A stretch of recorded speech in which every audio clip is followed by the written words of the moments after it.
Oi, gente, é um grande prazer para mim, minha querida amiga, e meu querido amigo está sempre aqui compartilhando com você uma mensagem especial, uma mensagem edificante. Hoje tem uma mensagem muito especial para compartilhar com você e tenho certeza que essa mensagem será muito útil para você e fortalecerá a tua fé e a minha fé ao lado de Cristo Jesus. Que Deus conceda uma bênção especial nesse momento para você e toda a tua família. Então seja bem-vinda, minha querida amiga, seja bem-vindo, meu querido amigo, para a mensagem de hoje. Hoje nós vamos falar sobre os hábitos, sobre os nossos hábitos. Eu gostaria de começar a mensagem de hoje falando para vocês sobre a experiência de Thomas Edison. Quando ele era jovem, ele teve ali um posto de telegrafista em certa empresa. Mas essa empresa ela quis saber da capacidade ali do jovem Thomas Edison antes de contratar ele para o emprego. Então decidiu fazer a empresa um teste com ele. Ele se sentou ali de frente de um aparelho para que ele traduzisse longa mensagem que chegava no típico código Morse, de pontos e linhas. Quem transmitia ali a mensagem de um escritório distante era um dos telegrafistas mais velozes daquela empresa. Mas ele tinha sido avisado de que quem receberia a mensagem seria um jovem ainda novato ali na profissão. De modo que o telegrafista ele passou a transmitir moderadamente com toda calma, sem pedir explicação alguma. O jovem Thomas Edison ia recebendo a mensagem. O hábil telegrafista, surpreendido pela maneira capaz com que a mensagem estava sendo ali recebida pelo novo funcionário, ele passou a aumentar a velocidade da transmissão. Thomas Edison ele continuou a receber com perfeição.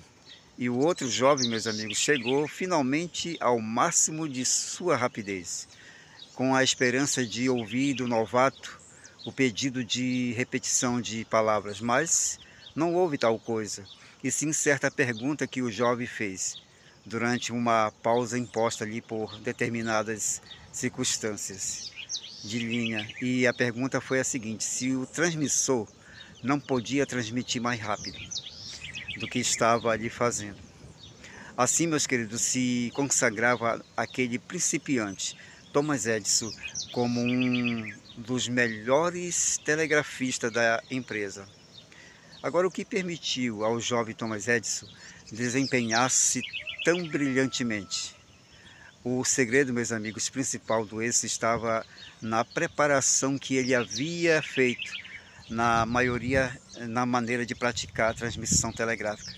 E sua recepção de ouvido eram-lhe um hábito. Mas como se vê, tratava-se, meus queridos, de um hábito, meus amigos, bom.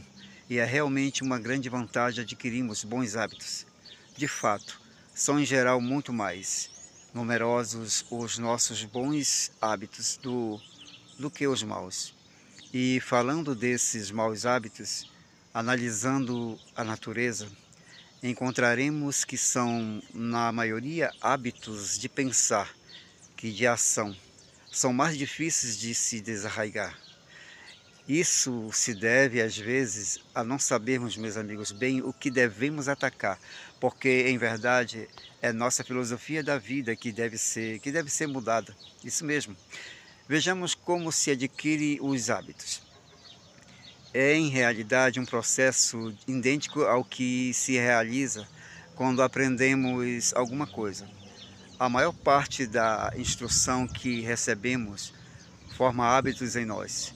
Aprendemos a ler porque nossos olhos se habituam a reconhecer as letras e as palavras que com elas se formam. Quando falamos, realizamos uma série de operações por costume ou hábito. Expulsamos o ar dos pulmões pela traqueia e com ele fazemos vibrar as cordas vocálicas. E imediatamente modulamos o som produzido mediante movimentos da língua, dos maxilares e dos lábios. Mesmo a campainha desempenha seu papel para dar maior ou menor tom nasal a certas vocais. Todas essas operações nós fazemos, meus amigos, automaticamente, por hábito, sem nelas pensar.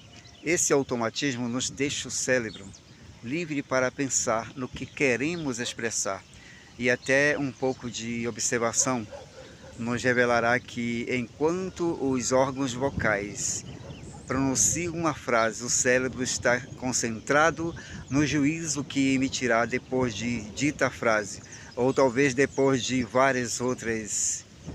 Como se adquire o automatismo dos hábitos que tanto facilita nossas atividades.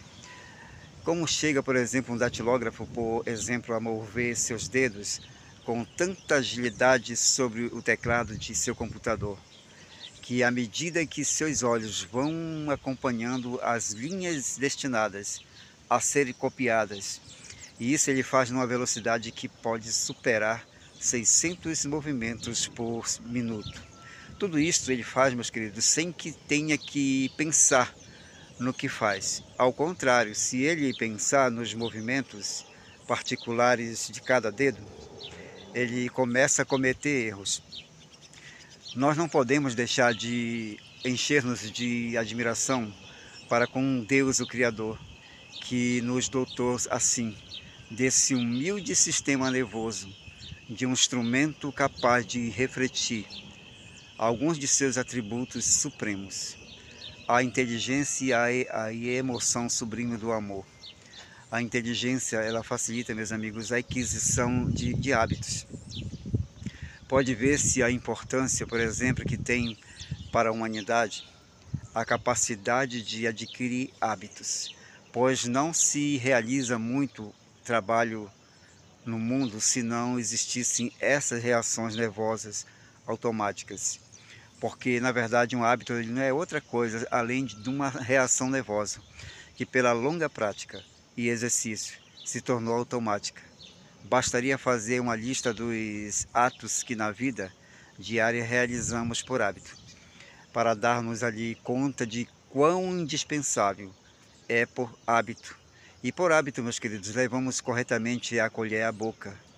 E por hábito nós nos vestimos, nos asseamos, lemos e escrevemos, falamos e também nadamos e andamos a pé, a cavalo ou de bicicleta, ou em qualquer outro veículo, e realizamos muitos movimentos em nossas diferentes capacidades cotidianas. Os hábitos, na verdade, são certamente necessários à vida e à imensa superioridade do ser humano sobre os irracionais reside precisamente em que sua inteligência lhe permite adquirir hábitos em tempo muito breve e em número assombroso. E não só nisso, mas na faculdade que tem de mudar de hábitos quando lhe convém. Por exemplo, o animal mais inteligente, se assim nós podemos dizer, ele tem dificuldade em aprender e também o tem para livrar-se de um hábito, uma vez que o adquiriu. Os psicólogos fazem, entre muitas outras, a seguinte experiência. Dentro de uma jaula que pode ser aberta pelo lado de dentro, colocam um gato novo e faminto. Fora dela, sem que possa ser alcançada pelas garras do animal, eles deixam um bom pedaço de carne. O animal faz toda a sorte de esforço para pegar a carne. Ele força as grades, tenta passar pelos vãos e finalmente em um de seus saltos e numa de suas tentativas, meus amigos, o gato toca no trinco da porta, que ela abre imediatamente, dando-lhe ali passagem franca. O gato sai e se apodera da carne, que naturalmente é pouca, e o deixa ele ainda com muita fome. Novamente o gato é colocado na jaula e o outro pedaço de carne é colocado no mesmo lugar, fora. Um ser humano, com certeza, ele iria diretamente ao trinco e abriria a porta, mas o gato não. Ele repetirá todos os esforços feitos antes para sair e alcançar ali a carne. E novamente, só por casualidade, ele tocará no trinco e conseguirá sair. Mas se a experiência se repete muitas vezes, finalmente o animal aprenderá, meus amigos, a ir diretamente ao trinco. Mas isso ele faz automaticamente, pois se nós colocarmos ali com ele outro gato, sem experiência, o novo animal, ele verá ali o companheiro realizar a operação a que se habituou, mas não aprenderá dele. Se colocarmos o gato só, ele repete o processo de aprendizagem do primeiro gato. Quer dizer que só por casualidade ele encontrará o trinco da porta e pode sair. Uma vez, porém, que um animal aprendeu um hábito, será com certeza mais difícil ele se livrar desse hábito. Conta, por exemplo, o professor Laird, que em um jardim zoológico ali nos Estados Unidos, havia certa vez um elefante que passava a vida caminhando de um extremo a outro, apenas dentro da área que lhe permitia a corrente com que estava amarrado. Aconteceu que um dia tiraram-lhe a corrente e o animal continuou indo e vindo, meus amigos, dentro do espaço do limite acostumado, sem transpor 1 metro sequer. A mais, foi em vão que o seu guarda lhe pôs a comida a certa distância do espaço aonde o elefante costumava ir. O animal chegava ao limite costumeiro, guinchava irado e faminto, mas não avançava além do limite. O hábito o sujeitava. E muitas vezes nós somos, meus amigos, tentados a pensar que tal coisa ou qual coisa é difícil. É difícil demais para aprender, ou que é impossível abandonar. Isso mesmo, isso acontece conosco. Algum hábito você e eu não devemos chegar à conclusão de que, como gato ou elefante, lhe falta inteligência ou capacidade de observação, não. Pode haver outra razão, a saber que talvez lhe tenha faltado incentivo. Você deve talvez aplicar o processo de adquirir o hábito desejável ou desfazer-se do indesejável.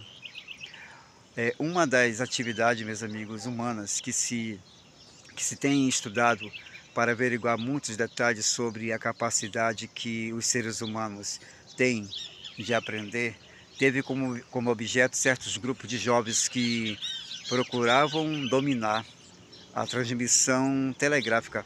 Essa mesma ocupação que se destacou Thomas Edison. Quando ele era jovem, entre outras coisas, se notou que quando os jovens sabiam que a sua atuação e progresso era objeto de observação, diminuía a proporção de erros e aumentava a velocidade com que transmitiam. Eles haviam entrado em jogo novos interesses. A aprendizagem se transformava em um jogo e havia diversão. Além disso, cada jovem queria desempenhar-se melhor possível, talvez superar os outros. Havia uma possibilidade de satisfazer a necessidade de sentir-se importante. A mesma, meus queridos, comprovação se havia feito com operários tipográficos já peritos quando se quis provar os resultados do consumo de álcool sobre a sua eficiência. Se observou ali uma redução considerável da eficiência sob a influência do álcool. Esses operários, acerca dos quais se acreditava que havia chegado ao máximo de sua perícia, por terem 10 anos e mais de prática, tão logo perceberam que eram observados, realizaram progressos sensíveis e em 2 semanas aumentaram consideravelmente, meus amigos. Tudo isso nos deve animar a termos perseverança na aquisição de hábitos, isso mesmo, hábitos bons e no abandono dos hábitos maus. Tanto no caso como no outro, é necessário, meus queridos, aplicar inteligência e fortalecer a vontade com os devidos motivos. Por exemplo, como a religião a nos apresentar as condições que é necessária cumprir para ter a máxima felicidade, presente e futura. A religião nos oferece, meus amigos, os melhores motivos e incentivos. Apresenta-se como o fator mais potente para produzir reforma dos hábitos. Hábitos mentais, isto é, as ações mentais. Elas constituem o mais importante, pois sem eles não haverá decisão de adquirir ou mudar um só hábito físico. Por exemplo, quando aprendemos a amarrar os cordões do nosso sapato, nos acostumamos a fazer mal o laço. E ainda hoje, depois de completarmos 50 anos de idade, ainda o fazemos mal. Por quê? Porque para fazer bem, há um momento em que se deve deixar os cordões em determinada posição que não nos agrada. Nunca nos temos dado ao trabalho de familiarizar-nos com a maneira correta. Sabemos, entretanto, que ao chegarmos a dominá-la, seria simplesmente questão de decidir e com prática tempo de observação. Ao amarrar os sapatos, aprenderíamos a deixar o nosso duplo laço em perfeita forma. Neste caso, não mudamos nosso hábito deficiente, porque não nos parece que vale a pena o esforço. Por exemplo, suponhamos agora que o nosso raciocínio nos tenha convencido de que é conveniente abandonar um hábito realmente prejudicial ou perigoso. Por exemplo, vamos colocar aqui o hábito de fumar, especialmente na cama. Por exemplo, o raciocínio, ele pode também ajudar-nos a vencer a parte física do hábito. Podemos trocá-lo por outro. Se alguém tem costume de acordar às 3 da madrugada, com intensa vontade de fumar, essa pessoa pode ter na mesinha ou criado mudo um livro interessante, em vez de cigarros, e se dedicar a ler até que sobrevenha ali de novo o sono.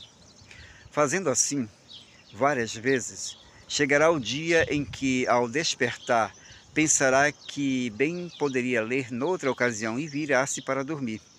Ou pode colocar-se em situação em que lhe seja impossível fumar na cama, pondo a sua cama, por exemplo, ali no quarto de um filho menor, a quem sem dúvida não quer prejudicar, ali com o fumo.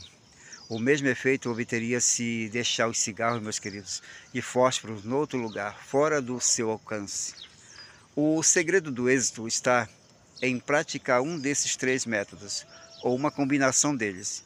Por exemplo, trocar um hábito por outro, tornar difícil a execução do hábito, torná-lo completamente impossível. O fundamento é que, primeiro e sempre atuem o raciocínio e a vontade para fazer a decisão e sustentá-la. Não confiamos demasiado, meus queridos, na repetição, isso mesmo. O processo de adquirir um bom hábito, seja para substituir o mal ou para desenvolver a eficiência pessoal, está na capacidade de aprender, que, como vimos, é quase privativa do ser humano, na arte de aprender. O êxito depende da intensidade, meus amigos, com que o interesse faz que se concentre a atenção. Mas ninguém deve esquecer que ao aprender algo convém, com certeza, aprendê-lo bem desde o princípio. Primeiro, concentrar os esforços nessa fase do assunto. A repetição de um ato nos faz hábeis e eficientes em sua execução, sem dúvida. Não é a prática que nos faz perfeitos. São muitos, com efeito, os que têm estado caminhando durante 50 anos e, apesar disso, ainda fazem defeituosamente. Para fazer bem uma coisa, é necessário pensar nela e estudar seus detalhes, analisar cada um dos movimentos que se há de fazer. Como disse alguém, o esforço intenso é o que educa a pessoa. Devemos distinguir entre o desejo e a vontade de aprender. Em maior, meus amigos, ou menor grau, temos sempre o desejo de melhorar. E, porém, um desejo frustrado que a nada nos conduz. Muito diferente é ter a vontade, meus amigos, de fazer alguma coisa. Tem-se comprovado como pessoas que já não são crianças podem duplicar em 6 meses a velocidade com que leem. Para isso, necessitam exercitar-se com propósito deliberado e intenso. O desejo de aprender é difuso, enquanto a vontade de fazer é concentrada e específica. Não importa quantas vezes tentamos aperfeiçoar-nos. O que vale, meus amigos, é a inteligência com que provamos e, sobretudo, o que nós mesmos descobrimos acerca de nossas provas. Qualquer aprendizagem é um processo de experiência e de descobrimento. Não temamos os fracassos enquanto conservarmos a atitude experimental. Nós temos que ter força especial para vencer os vícios. Quando alguém nos diz que não pode renunciar ao fumo ou a qualquer hábito que lhe seja prejudicial, é porque os benefícios, meus amigos, que obteria com seu abandono não pesam em seu juízo, tanto como as sensações que a prática do hábito proporciona ao seu organismo escravizado. A princípio não viu mal algum no hábito, e agora, ainda que veja, essa pessoa não pode abandoná-lo. Eis porque é tão importante não dar os primeiros passos no caminho de um mau hábito. É tão necessário que os pais, meus amigos, por princípios e exemplo, deixem nos filhos impressões bem claras do que é bom e do que é mal para a sua saúde física e também moral. Os casos em que as pessoas se têm tornado escravas do álcool, fumo, ópio, maconha, cocaína, são os que mais bem ilustram o poder da religião quanto a mudar os hábitos. É fácil compreender a razão com efeito quando se recorda que o único que pode induzir-nos a abandonar um mau hábito é, afinal de contas, uma compreensão de que é mau e de que há motivos suficientes para renunciar a esse hábito. A conversão genuína se torna, meus amigos, na maioria dos casos, o único poder capaz de proporcionar a homens e mulheres a força necessária para vencer seus maus hábitos, que ela lhes comunica uma nova compreensão dos valores da vida. Se admite uma iluminação divina que lhe faz compreender, meus amigos, seus deveres para consigo mesma e para com seus semelhantes e para com seu Criador. Vamos um pouco mais adiante com a consideração do vício de fumar. O inconverso, ele não se decide abandonar pelas razões que já falamos. Seu corpo se tem habituado e as sensações que o vício lhe proporciona, e estas se têm feito necessárias. Verdade é que o fumante prejudica a saúde, porém, isso só lhe faz encolher os ombros, porque em muitos há tendência oculta de suicídio que os psicólogos têm aprendido a desmascarar. O homem se torna egoísta e não lhe interessa se seus filhos ou se sua esposa possam ficar privados prematuramente da ajuda que lhes deve, sem sequer considera que enquanto fuma ele necessita para alimentar-se melhor e melhor se vestir, dos recursos que gasta em cigarros.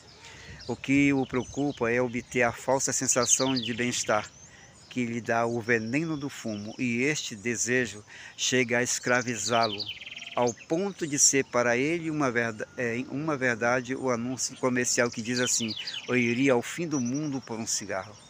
É necessário, meus queridos, uma reforma ideal.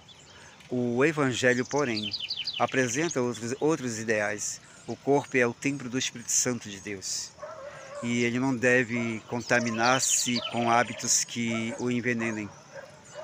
Devemos, meus amigos, conservar na melhor condição possível nosso corpo, a mente, para realizarem o trabalho intelectual e físico com que temos de contribuir para o bem-estar da sociedade. Há ainda mais o exemplo mau que ofereceria às crianças e os jovens nosso costume de fumar. Tudo isto nossa consciência chega a compreender e desperta em nós um anelo de livrar-nos do vício. E este pode estar tão arraigado em nós que sentamos necessidade de ajuda especial. E então pedimos a Deus em oração, rogando, e com o malho malhado haverá mais possibilidades de recebermos ajuda se procurarmos obtê-la para o benefício de outros. Pensar nos demais e como ajudá-los a resolver ali os problemas que têm nas mesmas coisas é um grande fator de cura. Disso, meus amigos, lança a mão a Associação dos Alcoólatras Anônimos, que tanto êxito ela tem alcançado nos Estados Unidos para resgatar milhares de pessoas das garras da enfermidade. E é notável que a base da ação de seus promotores ali é precisamente o reconhecimento do valor único da religião, isso mesmo, para o processo. Esse papel da religião, meus amigos, torna-se mais compreensível quando reconhecemos tudo que entra na formação dos hábitos. Esses vão geralmente entretecido com as emoções. Daí a razão de não dever à vontade predominar o processo da reforma dos hábitos. Ele é sempre necessário. Porém, muitas vezes, ela só não basta, ainda que o guia é um intelecto regido por princípios corretos. Para ser eficaz, deve ser tocada por bons sentimentos. Só quando esses bons sentimentos, meus amigos, prevalecem e a vontade humana coopera com a divina fonte de todos os bons impulsos, pode realizar-se a reforma completa dos hábitos. Esta necessidade da força espiritual que proporciona a religião, ela faz ressaltar a responsabilidade que pesa sobre os pais quanto ao aproveitamento dos anos favoráveis da infância e da adolescência de seus filhos, para inculcar ali neles os princípios do bem e procurar que a obediência a esses princípios, meus amigos, desenvolva neles um conjunto de hábitos que servirá logo de base para que lhes floresçam na alma os bons sentimentos, quer dizer, para que se restaure nela a imagem de seu Criador. Os hábitos que os pais inculcam nos filhos, com certeza eles podem prepará-los para serem, meus amigos, felizes e úteis, ou para serem desgraçados e uma carga para si próprios e para seus semelhantes. Então, minha querida amiga e meu querido amigo, eu quero dizer para vocês, vimos aqui como mudar, reformar os nossos hábitos. Eu quero dizer para vocês que é importante demais. Eu gostaria muito que você voltasse este vídeo e analisasse ele na íntegra. Se você tem um hábito que você deseja abandonar e tem feito tudo, tanta luta, tem lutado tanto e não tem conseguido, parece que é impossível. Acredite, é possível você mudar. Volta esse vídeo e analisa ele de novo na íntegra. E que essa mensagem de hoje te fortaleça, minha querida amiga, a vencer um mau hábito que você luta muitos anos. E que você, meu querido amigo, aproveite essa mensagem, que ela seja uma bênção, te dê força para você vencer, meu querido amigo, um hábito que você tem lutado muito e você às vezes pensa que é impossível. Acredite, é possível. Essas dicas que vimos aqui são dicas maravilhosas de como como podemos vencer nossos maus hábitos e substituí-los por hábitos bons. Eu quero que você, meu querido jovem, também analise bem essa mensagem. Se você tem lutado para vencer um mau hábito, acredite, é possível. Volta este vídeo e analisa. E sim, acima de tudo, né, vamos confiar em Deus, se entrega, pede forças para Ele, que Ele te dará força. Que essa guia de hoje, que essa mensagem de hoje seja um guia na tua vida. Compartilha com teus amigos, com a tua família e nas tuas redes sociais. E eu quero reforçar o convite aqui, se você não é inscrito no canal, se inscreva, para que toda vez que for publicada uma mensagem, o YouTube irá te notificar. Valeu, gente, um grande abraço, até o nosso próximo vídeo, fique todos com Deus, valeu, amém, tchau, tchau.